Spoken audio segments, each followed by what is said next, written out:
जुलाई को एक बड़ा यहाँ पे एक दिल खराश वाक़या हुआ जिसमें 7-8 साल बच्चे को, जिसका नाम शहजाद था, उसको बड़ी बेदर्दी से शहीद कर दिया गया।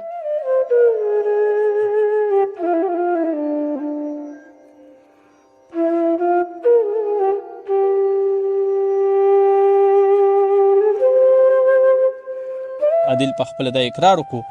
چې دا شهزاده لک چې کم دی دا ما حلال کړی دی او مړ کړی مې دی. دې دوران کې دی چې ما دله په خوله کې ګوتې ورکړې، چاړې وړاندې نه په بډر ځان سره وړې و، بس چاړې راوستې او سړی حلال کړی دی. زمونږ خو بیخي لکه په خپل رشتہ دار باندې خو زمونږ د سره دا ګومان نه راتلو. دغه وحید تری پی لیکل وحید د پلار نوم دی، نو زه خو هم چې ګینه هغه د کورنۍ چاړه وکنه لکه کور استعمال لپاره و. بسم الله الرحمن الرحیم. شروع کوم په نامه د رب ذوالجلال چې ډیر بخونکی او مهربان ذات دی. څنګه چې تاسو ته پته ده په 18 جولای 2026 دا د جلوزو یو ډیر ښکلې علاقه ده، ضلع نوخار دی. یو هفته مخکې مونږ راغلیو دې ځای له، یو 10 کالو 12 کالو ماشوم دی شهزاد چې په دغه علاقو کې ډیر په بده مرګ باندې وچلې شوی و. ما سره د هغې د والد صاحب د رشتہ داران موجود دي. د هغه ملزم نیولې شوی دی. په هغې متعلق زه به تاسو سره د پولیس هغه پریس کانفرنس هم شیر کم چې کوم هغه ملزم نیولې شوی او د هغه حقایق راښکاره شو. 18 जुलाई को एक बड़ा यहाँ पे एक दिल खराश वाक़या हुआ जिसमें 7-8 साल बच्चे को, जिसका नाम शहजाद था, उसको बड़ी बेदर्दी से शहीद कर दिया गया। तो जैसे ही हमें ये इंफॉर्मेशन मिली तो ऑब्वियसली एक पूरे इलाके में भी गम गुस्से का माहौल था। पुलिस ने भी फिर भरपूर कोशिश की। इनिशियली हमने इसमें डिफरेंट एंगल से हमने तफ्तीश का आगाज़ किया। हमारे पास 2-3 डिफरेंट एंगल से जिसमें हमने काम शुरू किया और जिसमें हमने टेक्निकल जो भी असिस्टेंस थी वो भी ली, हमने ह्यूमन इंटेलिजेंस भी ली, फिर हमने अपने जो मुखबरान थे या जो भी इलाके के लोग थे उनसे भी हेल्प ली। तो अल्टीमेटली 2-3 दिन के मुसलसल कोशिश के बाद हमें हमारा मुलजिम जो था वो ट्रेस आउट हो गया और बेसिकली जो मुलजिम है वो भी इसका अपना एक इलाके का ही है, करीबी रिश्तेदार ही है। د دې ویډیو کولو غرض مقصد دا دی چې لکه اکثر مونږ ته خلک دا دغه کې چې کله کیس تاسو وشي بیا تاسو هغه ځان ته نه رسوئ. مونږ هغه د ته ځای ته رسولو کوشش کړی دی او والد صاحب ما سره موجود دی. هغه ملزم نیولی شوی کوم چې دا ډېر په بده مرګه باندې وجلی دی. ولې وجلی او د دې پسې شاته څه محرکات دي. شهزاد چې په کومه ورځ وجلی شوی هغه ول هغه وقوع زموږ د کتونکو ته لږ بیان کوي، بیا په ملزم باندې خبرې وکړو. اصل کې په زمونږ په علاقه کې تقریبا چې کله دا واقعه وشوه نو تقریبا پولیس وی چې ستاسو په چا باندې شک وي، زموږ په چا باندې شک نشته. نو پولیس سرچ اپریشن شروع کو او موږ نامعلوم رپورټ درج کو. پولیس سرچ شروع کو، تقریبا 40 نه تر 45 پورې گرفتاریاں وشوي، یعنی زموږ د رشتہ دار، زموږ ګاونډیان، زموږ کلیوالي پکې نو چت کړل. تفتیش جاری و د پولیس نه طرفه او تقریبا 3 ورځې تفتیش جاری و. په 3 ورځ باندې چې کوم عادل دی هغه موچت شو او هغه نم تفتیش وشنو. په دغه تفتیش کې یعنی په 15 کسانو کې دا یو عادل چې کوم دا نامزد کړل شو او عادل په خپل دا اقرار وکړو چې دا شهزاده لک چې کوم دی دا ما حلال کړی دی او مړ کړی مې دی او د ډیډ باډي چې کوم هغه ما په یو سادین پټي کې یو سایت ته گزار کړی و. عادل څوک دی او د څه کردار په دې مړي کې؟ عادل اصل کې زموږ د فیملی ممبرز دی او د دې والد سم چې کوم د رګو زموږ د کور زموږ د فیملی مشرم دی او مونږ عادل چې کوم دی د دې امین الله سره په کټر کې کار کول کوم چې د چپل فیکټری ورته وي او دا عادل خپل والد سره امین الله ته د دې لپاره حواله کړو چې زما د ازوی بتا عالمزي او په د باندې نظرم ساتي. نو بهر حال چې تاسو یو سړی څوک خپل زوی حواله کی نو هغه یو غلط کار کوي، دغه شکایت پته د والد صاحب ته د غترونو ته کې چې ستاسو وی کیا دا غلطی ده یا دا یو کار کوي دا یو نشه کوي یا په دې لار غلط لاړو یا دلته غلط خلکو سره کینی پاسي. نو هغه شکایتو په باوجود سره عادل چې کوم امین الله چې کوم د شهید والد صاحب چې کوم دی دا چې ما سره ولاړ دی نو دغه د بار بار شکایت کولی د دې والد صاحب ته او د ترونو ته خاص کر هغه شکایت به د سوي چې مطلب د بس کول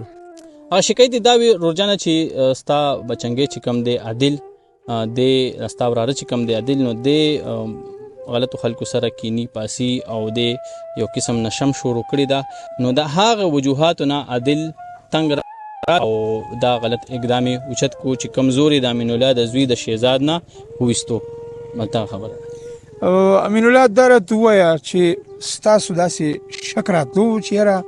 دا عادل چې دی دا به زما د زوی په مړ کې ککړ وي نه جی دا زما په سو کې یقین نه راته چې دا زما مجرم سکار سره کوي زما په شک کې څومره وخت نه عادل تاسو سره په یو فیکټرۍ کې نوکري کوله جابې کولو د ما سره کم از کم 4 مهینه کې چې ما سره وکړ پولیس دا وی چې لکه دا هغه ځای کې دلته په نوکرۍ مو دی به د نوکرۍ نه وته دا وجوهات بیان کړي چې هغه وی چې لکه دا هغه ډکه و دا د څه تاثیر ډکه و دا خو مونږ ته پته نه لګي چې دا څه تاسو ډکه و چې مطلب دا راغو دا ټوله غوسه ستا په زوی باندې وستله چې صرف اعتراض ما د دې تر ته کړو چې را دا الک غلطو خلکو سره کینی پاسي ما صرف دا شکایت کړو نور زه په خپل ځان پوی نه ما چې ما سره څه طریقه کار وشي دا د موبایلو پکې څه کیسه و موبایلو چې لکه دا موبایل پټ شوی او بیا د صدقه شوی بسم الله الرحمن الرحیم دا سکارو دا عادل چې کومو دا دی سره په فیکټری کې دی به دغلت د مزدورانو خیال ساتلو کده دکان نه بدی څه ضرورت و نه دا بول دی شی وسره وړو نو دی ته دا پته نه و چې د نشي عادي دی نو دی دا نشه چې کول نو د سره به خدای علم چې یا څه چلو د سره به پیسې نه وي چې هر څه مسله و د په یو ورځ باندې یو موبایل پټ کړی دی د کارخانې نه په بل ورځ باندې بل موبایل پټ کړی دی نو دی امین الله چې کوم د شهزاد والد صاحب دی د دې ترته والد صاحب ته دا شکایت ولګولو چې را دا مزدورانو د موبایل پټی کړی دی یو دی په خپل سترګو باندې ولید چې را د نشي کوي دا ایسو ګولې د پسټینګ استعماليږي دا کوي نو هغه شکایت لګول چې را دا الک غلط طرف ته روان دي او اسنه ز تاسو ته اونې مو سبا د نور څه غلط کارو کی ماته مسله جوړ شي نو دی چې کم دی هغه شکایت هم دی ته ولګولو نو هغه بیا خپل وراره چې کم دی هغه لکه مطلب دی بیزتی وته او لکه بیزتی کوم ته دا کارونه ولې کې نو هغه بیا د کارخانې نه منې کوم تاسو کارخانې ته مزای ټیک شو سبب سبل څه غلط کارو کوي زمونږ تعلق ته رشتہ دا کلیوالي دا زمونږ په خپلو کې اختلافات راشي هغه د وایي د وجه کارخانې نه منې کو نو دی صرف هغه عادل سره دی خکول خي وسره هغه خدله بد شو کنه بد شو نو هغه چې کم دی نو داغه کارخانې نه چې کله بند شو کار لنتلو نو هغه وی چې دا خود ما سره ډیر غلط کار وکړو د ما سره زیاتې وکړو نو په هغه وجه باندې چې کم دی دړه کې دو چې یاره زبدي امین الله لا زور ورکوم د سره از خامخا غلط کار کوم نو په هغه باندې چې کم دی د بس په دغه غرض باندې چړه کې دا راغه او د دې شهزاد سره چې کم دی دا کار وکړو دغه یو چلی ډیر د افسوس مقام دی یاره لکه چې ته چا سره خکې او په خو کې به تاسو داسې بد راغو کی چې مطلب ته را ورسو دومره وړو کې ماشوم چې لکه زموږ د کتونکو زما په دې سکرین باندې خلک دا د ماشوم هغه تصویران هم ګوري داسې ګل ونی ماشوم چې لکه تر اپاسي کې هغه ول شار طرف نه حلال کې د حلالېدونه پس لکه زبیم چې مخ کې ولا د لاسونه ولا مات کړی دي تاسو دا هم کړو چې هغه باندې تیزاب بچولو کوشش هم کړی دی هغه له باډیم خراب کړی دا لکه دا دوی چې دا عادل تاسو سره دلته موجوده مو بل درې ورځې دا کې بالکل جی دلته چې کم ټایم باندې پولیس والا ولاړو نو ډیراغه ما سره په خیر علیم کو نو زمون خو بیخي لګه په خپل رشتہ دار باندې خو زمون د سره دا ګومان نه راتلو دا خو بیا دی په تفتیش کې چې کم دینو پولیس مونږ سره ډیر مرسته وکا او زمونږه مسله حل کا او اکم کیس چې هغه سره ته ورسېدو ګرانو کتونکو مونږ د دې کیس حواله سره چې کوم او ډبل ای دی نیک زمان خان په دې کیس کې دی ډیر زیات تر کوششونه کړې دي او هغه ملزم ته ډیر په ټیکنیکل بنیاد باندې رسیدلی دي نیک زمان خان اول راته دوه د شهزاد ماشوم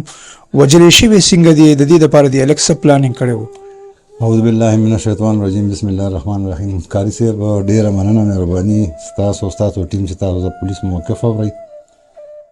کاری صاحب دا په 18 تاریخ باندې دلته کې یو ډیره دردناک واقعیا په دې میرا جلوزي کې شوی و زموږ اپریشن سټاف خړومبه رسیدلو څنګه خړومبه خبريږي آی چې کله موکې د لاړم ډډ باډي آی بیا پوسټ مارټم ته واستوله بیا یې فایار پکې وشو چې کله مونږ لاړو افسران زموږ خبر شو مونږ چې موکې ته لاړو نو په موکه باندې مونږ لکه بلډ کم څه وته مونږ میټي خونالو کنه هغه موږ اوچت که خو نه د ملزم پته لګېده ځکه چې رپورټ داسې شوی چې ملزمان نامعلوم نه موږ ته څه د آلې قتل موږ لګیا وو په هغه ګیر چاپېره خوشه علاقه کې پټو کې پای کې موږ شواهد یو ځای کول موږ وګورئ که داسې د ملزم نه څه پاتې وي خو پای کې موږ ته داسې خاص دغه میلو نه شو بیا پکې زموږ ډي پي او صاحب یې هغه یو سپیشل ټیم جوړ کړو د ایس پي انویسټیګیشن په سربراهۍ کې یې کې ډي اس پي صاحب و ایس او صاحب زموږ زومه مونږ په دې کې کار شروع کړو لکه تاسو کو راغلي نو تاسو به مونږ لیدلي وو چې یاره مونږ په فیلډ کې لګیا وو مونږ هلته نو ناسته یا تھانه کې بالکل زه راغلی ما تاسو موقع کې هغه په هغه بوټو کې په هغه کې شواهدو پسې ما لیدلي وو چې تاسو ګرځېدئ هغه کې نو مونږ همدغه شواهد لټول مونږ وی چې یاره سړی نامعلوم دی او هلې قتل هم اوس نشته دی نو مونږ دا خیال وکړو کېدای شي چېرته دلته کې د یارې غورځولي وي که نه تبر وي یا چاړي وي یا چاقو وي بهرحال هغې کې بیا مونږ داسې کار وکړو چې دغه علاقې چې څونه کورونه دي نو د دې ټولو مونږ پروفایل هم وکړو او بیا مونږ سسپیکټ لکه چې کوم مونږ دغه کول چې دا سسپیکټ دي نو هغه به مونږ انټاروګیټ کوله په مزه مزه 2 2 3 3 4 4 دا به مونږ انټاروګیټ کوله بیا د انټاروګیشن دوران کې دا ملزم چې کوم محمد عادل وحید الله زوی دی کې دې چې دې مې سره دغه دوه درې ورځو کې اورېدلې وي دغه کې خو دې انټاروګیشن دوران کې د وقوع ومنله چې وقوع یې ومنله نو مونږ د ده نامزدګي وکړه ایس ایچ او صاحب هم راسره موجود و ډي اس پي صاحب هم بیا راغو ملزم یې واورېدو بیا مونږ خپل افسرانو ته هم وویل بیا مونږ دې نامزد کړو چې دې مونږ نامزد کړو کار ګرفتاري مو ته جاري کړه بیا د باندې مونږ لږ شانتې کار نه ورکړو مونږ وی چې بھئی اوس مونږ آلې قتل راته میلو شي او موقع نشاندهي ښه به بیا دې تیار شو وی چې ټیک ده تاسو موقع نشاندهي هم کوم آلې قتل هم چې ما کم ځای کې دی زه به بوځم بیا موږ ورسره لاړو نفري پولیس هم ځان سره کړه لاړو د موږ ته موقع نشاندهي وکړه چې کوم ځای کې دا ماشوم کېنولی و هغه وی چې دی ما دلته راوستو ما دله وی چې صبر کوو ما چې چاته خره یاده کړې چې خره راولي نو بس بیا ځو دې دوران کې دی و چې ما دله په خوله کې ګوتې ورکړې چاړې وړاندې نه په بډر ځان سره وړې و بس چاړې پرې راویستې او سړی یې لاله کړی دی بیا دی وایي چې یاره زه راغم او ما په لښتي کې دغه چاړه ووینځله هلکه چاړه دې ووینځله دا خو لویه چاړه وه چې کله مونږ برآمد کړه که نه حد نه زیاته ده هغه هم پرچه کې راځي 9.5 انچ د هغې پلک دی او تقریبا 6 انچ د هغې دسته ده نو داسې تقریبا 15 انچ شوه که نه نو هغه چې ما ورته ویم چې تا دغه وي یاره به دا ما په بډه دانسې والي به بیا د لاړم کور ته کله چې د مونږ ته موقع نشاندهي وکړه بیا دې مونږ مخکې روان شو مونږ ته یې چې یاره اوس آلې قتل دی په خپل کور ورننوتو پولیس پارټي ورسره ده په کور کې یو کمره وه په هغې کې د لرګي والا المارۍ وه هغه المارۍ د کولو وکړه او دلته نه مونږ ته هغه کپړې راویستې چې کوم د وقوعې په ورځ باندې د اچولې وې ده ویې چې دا ما وینځلي دي ولې دې وینځلي یاره ما وی چې هسې نه څوک راباندې شک وکړي نو په کور کې ما وی په خپله وینځلي په باتروم کې زنانو ته هم نه دي ویلي چې دا کپړې راته ووینځئ نو هغه کپړې دغه شوې بیا چاړې راته نشاندهي وکړه نو چاړه ایک زمان خان ده ووایي دا چاړه د کوم ځای نه را پیدا کړې ده غشتې ده یا بار چېرته نه هغه نه کاري صاحب دا چاړه خو زما د اندازې مطابق چې په هغه چاړه باندې لیکلي وو وحید 3 نو زه وایم چې دا د قربانۍ دپاره بیا اخیستې وو بیا دا تېرولو والنۍ چړې چې تېروي ای بیا یو نوم ودې لیکي چې کله تېره کوي نو دغه وحید 3 پې لیکلی وحید د ده پلار نوم دی نو زه خو یم چې ګینې هغه د کورنۍ چاړه وه که نه لکه کور استعمال لپاره وه نیک زمان خان دې زمونږ کتونکو ته یو پیغام ورکوي زیاتره مونږ دننه دومره ډېر زیات هیوس پرسته یو دومره زیات لکه مونږ ظالمان شوي یو چې لکه نه ماشوم ګورو نه دا لکه اوس که یو دومره وړوکې شان مسله ده نو تا راواستو لکه د هغه نه دی داسې ده دا څه پیغام مونږ دې معاشرې ته ورکوو څه کمی دی مونږ کې لکه چې مونږ داسې بدې پیښې کوو یا دغه کوو بس کاري صاحب الله دې زموږ معاشرې په ښه لار روان کړي زموږ معاشره ډېره په وران سایډ روانه ده تاسو وګورئ څونه د آیس یا د سنیچرانه تاسو وګورئ ورځ تر ورځې لکه د ورځې څونه دغه کېږي ایکسپایر کېږي مرینو دغه کېږي څوک منې کېږي نه نو زه والدینو ته دا خواست کوم ستاسو د دغه په وساطت سره چې د خپلو بچو ډېر خیال ساتئ لکه که هغه د کال دی او که هغه د 15 کالو دی د هغه به خیال ساتئ، د هغه به تپوس کوئ. زه چې هر دی کې ودرېږم او خبره کوم نو زه هم دا وایم چې تاسو د خپلو بچو دا موبایل هم لږ چک کوئ چې د ده په اړه کې دا احساس وي چې یاره ما دا پلار یا د ما دا مشر ورور یو شي تپوس کوي یو شي تپوس کوي نو دی به غلط کار نه کوي انشاءالله. نو بس الله دې زموږ معاشرې په ښه لار روان کړي او ستاسو دې الله قدر او عزت وکړي. قدرمنو پښتنو دا ټول کیس تاسو واورېدو، دا مونږ په هغه ورځ هم ریپورټ کړی او نیک زمان خان ما په خپله په هغه ځای کې په سور نور کې ما لیدلی او دوی سره دا خپل انویسټیګیشن سټاف اهلکاران صرف دې پسې ګرځېده چې دله یو کلو میلو شي. یقینا عادل د دیو د رشتہ دار هم دی، د دیو سره په علاقې په چم غونډ کې پاتې شوی دی. زه هغه باریک بینی هغه انویسټیګیشن نه شیر کوم ځکه پولیس خپل حربي خپل دغه استعمالي د ملزم رسایي لپاره، خو د دې ټولو خبرو نچوړ دا دی چې لکه داسې بد مرګ داسې بدې پیښې چې لکه ته یو وړوکی ماشوم راونیسي او حلالې کې خپله کینه هغه بغض هغه ته روباسي په بل چا باندې، حالانکه د دې مقتول پلار چې کوم دی هغه د سره د دې ښېګړې په نیت باندې دا دغه کړی چې مطلب دې سمې لارې ته راشي. ستا شکایت د دې په بنیاد کړی چې آیا زه تا باندې دا احسان وکړم کیدای شي سبا تا نه سړی جوړ شي، خو زه به ووایم چې لکه د خو زمانه پاتې نه شوه چې داسې بدې مرګې پیښې. یقینا دی به ځي عدالت ته او عدالت ته به دا انویسټیګیشن چې دا کوم دیو ما سره شیر کو، یقینا دې کې ډېرې خبرې دي چې به د فایل په نظر باندې وي او دا کیس په دیو انجام ته راسي او دی به دې خلکو ته دې مقتول فیملی ته به انصاف ملاویږي. ډېره مهرباني.